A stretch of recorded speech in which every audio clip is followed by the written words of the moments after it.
차라리 내 집 사서 편하게 그렇다면 이제 우리 그 부디의 재테크 전략입니다. 자, 여러분들 한번 열심히 잘 봐주십시오. 어떻게 움직여야 되는지.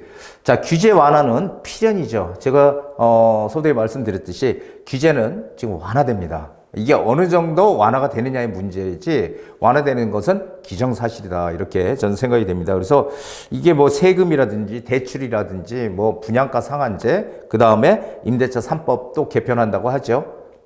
그 다음에 또 뭐예요? 임대주택 사업자 세제 혜택 점에서 다시 부활하겠다고 지금 하고 있습니다. 자, 이렇게 되면은 어떻게 돼요? 규제가 완화되는 거죠, 완전히. 그래서 규제 완화는 필연이에요. 규제가 완화가 되면 우리는 어떻게 돼요? 우리는 움직여야 되는 거죠. 규제가 완화돼서 좀 더 우리가 선택의 폭이 넓어지는 거잖아요. 우리 규제 때문에 지금까지 꽁꽁 묶여서 뭔가 재테크를 하려도 할 수 없는 그런 상황들이 됐었는데 지금은 이제 뭔가 좀 자유롭게 됐다라고 저는 생각을 합니다, 개인적으로. 자, 그 다음에 지금 그 재건축 재개발 활성화입니다. 제가 서두에 말씀드렸지만은 재건축과 재개발, 이거 상당히 중요한 건데, 재건축은요 지금 뭐 초반에도 말씀드렸지만 안전진단, 정밀 안전진단이라고 하죠. 안전진단도 예비 안전진단이 있고 이 정밀 안전진단이 있는데, 이 정밀 안전진단에서 다 떨어지는 거예요. 아까도 말씀드렸지만 구조 안전이 너무 높게 잡혀 있어가지고 이 가중치가 50이나 잡혀 있으니까 이게 뭐 살기 불편한 아파트라도 뭐 녹물도 나오고 정말 살기 힘들어요. 너무 낡아서. 자, 그런 아파트라도 집이 좀 튼튼하다, 무너질 가능성 없다 그러면 안 해주는 거잖아요. 예, 그런데 이걸 좀 완화시켜 주겠다라는 거고, 또 30년 이상 된 노후 이런 공동주택, 아파트들, 이런 것들은 정밀 안전진단을 어떻게 하겠다? 면제 주겠다고 또 하고 있죠, 지금. 면제 주겠대요. 참, 이거 상당히 큰 거죠. 상당히 큰 겁니다. 그리고 이 초과이익 환수도 지금 완화시키겠다. 그러니까 규제를 완전히 풀겠다라는 얘기예요, 사실. 그렇게 되면은 우리는 어떻게 해야 됩니까? 우리 아파트 투자는 어떻게 해야 돼요? 아파트 투자. 아파트 투자는 그냥 일반적으로 내가 거주하는 집은 내가 그냥 살면 됩니다. 제가 항상 투자할 때 우리 상담하시는 분들한테 이렇게 말씀드리죠. 내 집은 무조건 가지고 있어야 된다. 내 집은. 그리고 나서 여력이 되면은, 여유자금이 생기면 투자를 해서 내 재산을 불려가는 게 재테크다, 이런 얘기 많이 드렸습니다. 자, 아파트 투자를 한다면 우리는 그냥 일반 아파트를 살 게 아니고 앞으로 재건축을 할 수 있는 가능성이 있는 아파트죠. 그렇다면 어떻게 돼요? 뭐 29년이 됐거나 아니면 지금 30년이 됐거나 30년이 넘었는데 지금 못하고 있는 아파트예요. 그렇죠? 이 연한이 된 있는 아파트 플러스 사업성입니다. 재건축 사업성. 이 사업성이 있느냐 없냐가 재건축을 할 수 있느냐 못하느냐예요. 무조건 오래됐다고 하는 건 절대 아니거든요. 재건축 사업성이 없기 때문에 그냥 사업성이 없다고 놔두면 어떻게 됩니까? 나중에 무너지잖아요, 오래되면은. 그렇기 때문에 리모델링이라는 그런 대체 수단을 만들어가지고 리모델링이라도 해라, 지금 이렇게 지금 정부에서 하고 있는 거죠. 자, 그러면은 이 앞으로 재건축 안전진단을 할 수 있는 이런 30년 이상 되거나 30년이 다 된 아파트를, 그 다음에 사업성이 높은 이런 쪽에서 우리는 이 재건축 할 수 있는 아파트를 찾아야 된다. 이미 재건축을 진행하고 있는 데들은요 너무 비싸요. 못 들어가. 예, 그렇죠. 너무 비싸서. 자, 아파트 값도 많이 올랐습니다. 그래서 그렇고, 지금 재개발 같은 경우는 어떻게 돼요? 재개발 서울에 50만 가구를 5년 동안에 짓겠다고 합니다. 매년 10만 가구씩 짓겠다고 합니다.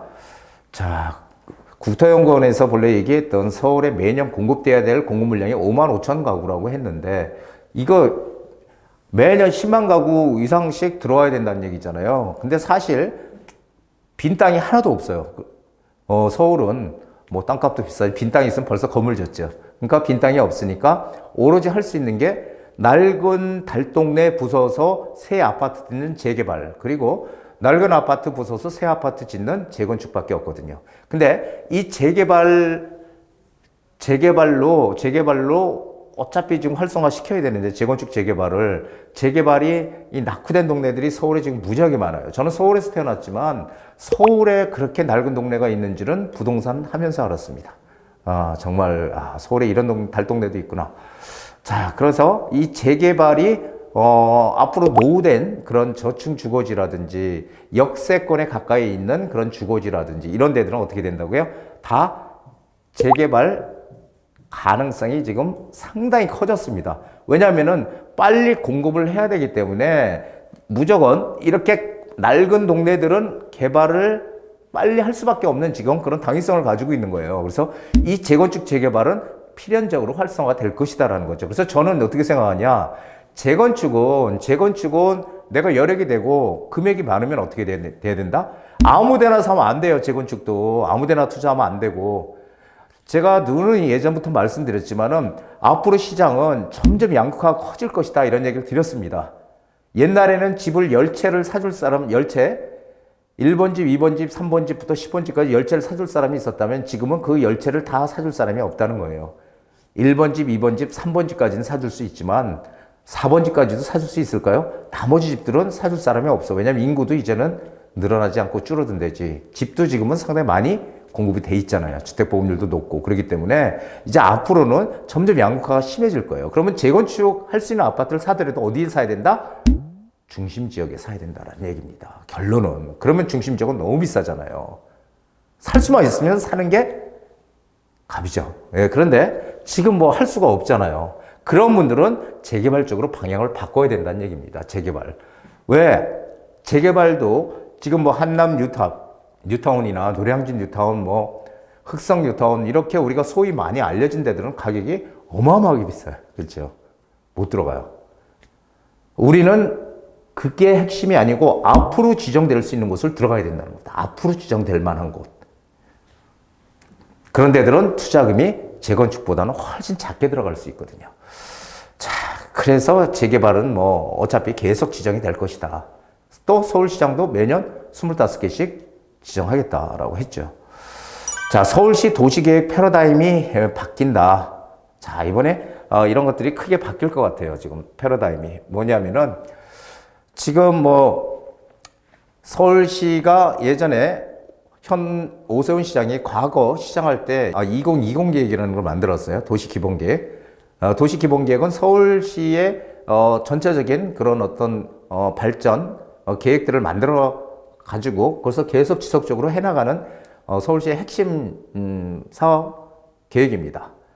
자, 그러다가 박원순 시장이 들어와서 2030 도시기본계획으로 바뀌었다가 지금 2040 도시기본계획이 나왔습니다. 아직 확실하게 확정은 안 됐지만 거의 똑같은 도시기본계획이 나왔어요. 서울시 도시기본계획. 자, 이 도시기본계획 가장 제가 이제 중요하게 봤던 게 뭐냐면 핵심만 얘기하면요. 보행일상권이라는 게 있어요. 보행일상권. 이게 뭐냐면 서울에 다 30분 내로 직장, 내가 거주하는 데서 30분 내로 직장까지 갈 수 있게끔 하겠다. 자, 보행일상권. 정말 좋죠. 30분 내로 갈 수 있다면. 자, 여기서 뭐가 이제 가장 중요할까요? 그럼 교통이 중요하잖아요. 교통을 얘기할 때 우리는 뭘 얘기해요? 지하철을 얘기합니다. 지하철을 중심으로 해서 움직여야 되니까, 그렇죠? 30분 거리로. 이 지하철의 이 중요성, 역세권의 중요성이 더 커진다는 얘기를 먼저 드리고 싶고요. 그리고 지금 또 하나는 신용도 지역이에요. 신용도 지역. 용도 지역 아시는 분들은 아실 거예요. 부동산 중개사 공부를 했거나 하시는 분들은 용도 지역을 예전에는 과거에는 어떻게 했어요? 주거 지역, 그 다음에 상업 지역, 공업 지역, 녹지 지역 이렇게 주상 목록해가지고 주거 지역에는 주거 용도로 사용하는 것들만 들어와라. 상업 지역은 상업 용도로 사용하는 것들 그리고 부수적인 업무들 이런 것들만 들어와라. 공업 지역은 공업, 녹지 지역은 녹지 이렇게 나눠놔서 딴 것들이 들어오질 못하게 했잖아요. 서로 이게 딱 구분이 돼 있었죠. 획일적으로. 이제는 패러다임 전환을 해서 이게 아니고 어떻게 한다? 신용도 지역이라고 해서 주상 공록 이게 다 이런 지역에 하나의 지역에 다 들어올 수 있다는 거예요. 다 들어오고 여기에 상업시설도 들어오고요. 업무시설도 들어오고 그 다음에 뭐 문화공간이라든지 이런 것들 다 들어오는 녹지공간도 들어오고요. 한마디로 한 군데 다 모아놓겠다는 얘기예요. 이게 바로 신용도지역제예요. 용도지역. 자, 이렇게 되면 이제 뭐가 중심이 된다고요? 지하철 중심이 된다. 어디를 중심으로 해서? 역세권을 중심으로 해서. 역세권을 중심으로 해서 이런 것들이 진행이 될 것이다. 그러면 어떻게 될까요? 우린 주거지역만 이렇게 낡은 주거지역만 있어. 그리고 역세권이야. 그런 데들은 바뀔 가능성이 크다라는 것입니다. 우린 이런 것들을 보고서 우리는 움직여야 돼요. 상당히 중요한 얘기를 제가 이제 지금 드렸는데, 그래서 지금 뭐 제가 누누이 말씀드렸죠. 재건축, 재개발은 이 특히 서울을 개발할 수 있는 유일한 방법이다. 그렇기 때문에 우리는 거기에 투자를 해야 된다. 이런 얘기 많이 드렸는데, 그럼 왜 꼭 서울이냐? 우리가 미국도 마찬가지예요. 미국 뉴욕도 가장 비싼 동네거든요. 다른 지역에서 뉴욕으로 다 옵니다. 그래서 제가 말씀드린 건 내가 사는 곳은 지방 어디든 살아도 상관없어요. 하지만 투자는 우리가 오를 수 있는 곳에 가서 투자를 해야 된다. 그게 재테크의 기본이다라는 거죠. 자, 그래서 오늘 참 여러 가지 뭐 급하게 말씀을 드렸는데, 제 강의가 그리고 급하게 이 선거 끝나고 바로 급하게 이렇게 제가 올려드리느라고 두서없이 이렇게 좀 말씀을 드렸을 수도 있습니다. 하지만 가장 중요한 거는 핵심적인 내용들은 제가 다 얘기를 했으니까 파악을 하셔서 움직이시면 될 것 같고요. 제 강의가 제 얘기가 도움이 되셨으면은 구독 버튼하고요. 그 다음에 알람 버튼 그리고 좋아요까지 눌러주시면은 제가 이 강의를 하는데 상당히 힘이 될 것 같습니다. 자, 오늘 이렇게 급하게 올렸지만은 많은 도움이 되셨으면 하고요. 또 다음 시간에 또 뵙도록 하겠습니다. 고맙습니다.